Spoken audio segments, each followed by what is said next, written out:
இந்த நிகழ்வு இன்றைக்கு ஐயா சுகி சிவம் அவர்களுடைய உரையுடன் தொடங்கியது. எனக்கு அவருடைய இன்னொரு புகழ்மிக்க சொற்பொழிவான இன்னும் கொஞ்சம் முன்னேறு என்கின்ற பொழிவுதான் எனக்கு நினைவுக்கு வந்தது.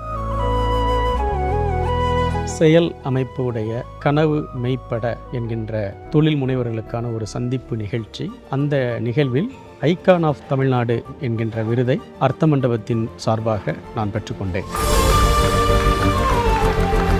இந்த புகழ், இந்த அங்கீகாரம், இந்த பெருமை இதெல்லாம் எங்களுக்கு கிடைக்கிறதுக்கு காரணமாக இருக்கிற எங்களுடைய வாடிக்கையாளர்கள், எங்கள் மேலே நம்பிக்கை வைத்து நாங்கள் கைகாட்டுற இடத்தில் பணத்தை முதலீடு செய்யக்கூடிய எங்களுடைய வாடிக்கையாளர்கள், அந்த பணத்திற்கு மேலதிக அர்த்தத்தை பயனுள்ள வகையில் சேர்த்து ஒன்றை விதைத்தால் அதை 100 அறுவடை செய்யறதுக்கான ஆற்றலை பெற்றிருக்கக்கூடிய அர்த்த மண்டபம் டீமினுடைய ஊழியர்கள், இவங்களுக்கு நான் நன்றி சொல்ல கடமைப்பட்டிருக்கிறேன். இந்த விருது நாம் எல்லோருக்குமே இன்னும் கொஞ்சம் முன்னேறுவோம் என்பதை சொல்வதற்கான ஒரு நினைவூட்டல் என்றே நான் கருதுகிறேன்.